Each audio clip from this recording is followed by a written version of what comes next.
Polisi telah menetapkan satu tersangka dalam kasus penganiayaan mahasiswa Sekolah Ilmu Tinggi Pelayaran STIP hingga tewas yang merupakan senior korban.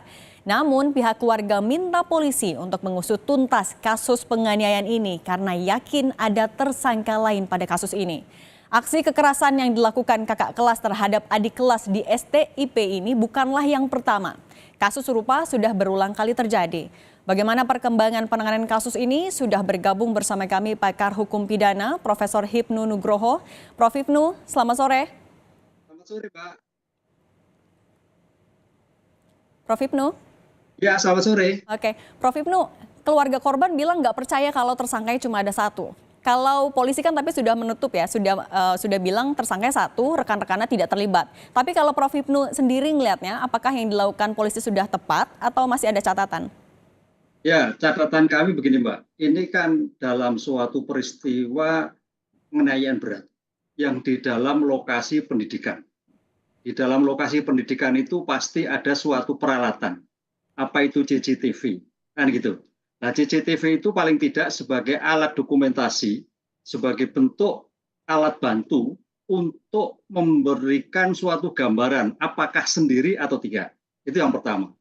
Kedua, kalau itu dugaannya hubungan senior junior, pasti diantaranya lebih dari satu. Tapi kalau itu hubungannya adalah motif dendam, mungkin bisa satu. Nah, disinilah saya kira harus dikembangkan dalam pola teknik pengungkapan perkara. Karena yang terjadi, kalau kita bicara teori pengungkapan perkara yang disebut encircling and witchcraft, yaitu pertama, apa yang terjadi? Oh, penganiayaan berat. Dengan apa yang terjadi? Alatnya apa?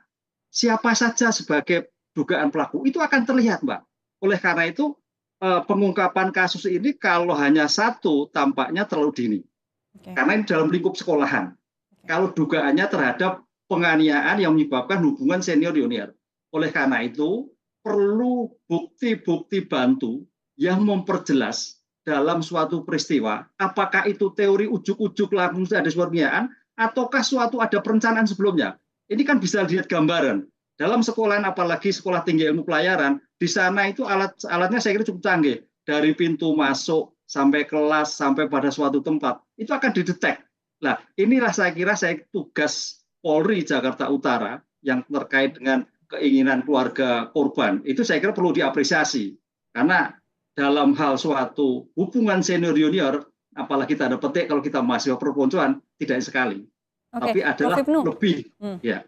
Oke, Prof. Hipnu, tapi kan juga diketahui si tersangka memang yang melakukan penganiayaan dia sendiri, tapi memang ada rekan-rekannya. Artinya masih terbuka untuk dikembangkan dan tersangkanya bisa bertambah ya di antara rekan-rekannya itu. Ya, di sini inilah pengungkapan.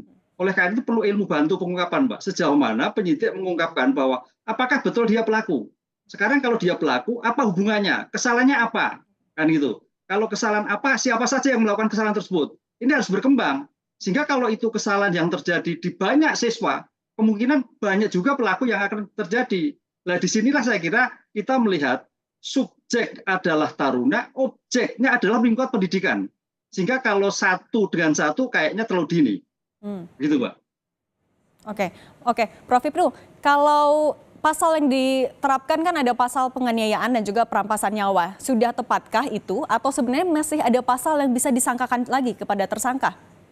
Ya, kalau kita lihat ini kan taruna sudah umur 19 tahun, saya kira sudah dewasa, sehingga masuk pada Undang-Undang KUHP. Kalau kita lihat dugaan sementara adalah sebagai bentuk penganiayaan berat, berarti adalah 353 ayat 3. Ancamannya 15 tahun. Ataupun pembunuhan. Nah, ini kita lihat, sejak awal motifnya itu dimasukkan dalam tuan itu memang akan dibunuh atau dianiaya. Tapi kayaknya kok akan dianiaya. Kalau dianiaya dengan berat, sekarang pertanyaannya, penganiayaan dengan apa? Caranya bagaimana? Alat apa yang dilakukan? Itu akan menentukan, Mbak. Kalau kita ancamannya 15 tahun, mudah-mudahan kalau dengan diketahui alatnya, caranya misalkan maaf sadis ya, itu bisa dimaksimalkan. Oleh karena itu, mudah-mudahan dengan hukuman segini, penyidik pun juga melihat penganiayaan dengan kematian itu dengan caranya apa? Karena cara itu akan menentukan berat ringannya. Bukan matinya, tapi cara. Sadis, tidak sadis, penyiksaan, artinya apa? Itulah yang saya ingat dalam suatu pembunuhan ini, sehingga betul-betul menjadikan efek jera bagi calon-calon pelaut yang lain. Kan ini dalam lingkup pendidikan loh, Mbak. Oke, Prof, ini kalau kita tarik kan juga terjadi di lingkungan kampus, di lingkungan pendidikan. Apakah bisa disambungkan, dihubungkan kepada misalnya longgarnya pengawasan dari pihak kampus? Lalu apa juga yang harus dilakukan sebenarnya? Nah, ini betul, Mbak. Saya kira kasus ini tidak hanya sampai di sini. Kita harus melihat dalam lingkup kampus tersebut kan ada pimpinan, ada direktur, ada rektor. Pertanyaannya, sejauh mana pertanggungjawaban pengasuh? Sejauh mana pertanggungjawaban pembina dalam lingkup asrama, dalam lingkup pendidikan? Karena kalau dalam lingkup pendidikan, itu adalah tanggung jawab pada lingkup pendidikan. Walaupun itu jamnya di luar sekolah, tapi kan asrama.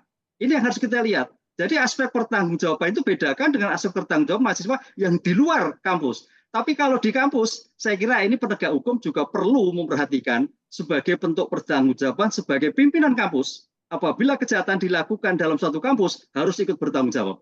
Oke, baik. Profesor Hipnu, terima kasih banyak sudah berbagi pandangannya untuk Kompas Petang. Terima kasih, saya selalu ya, Prof.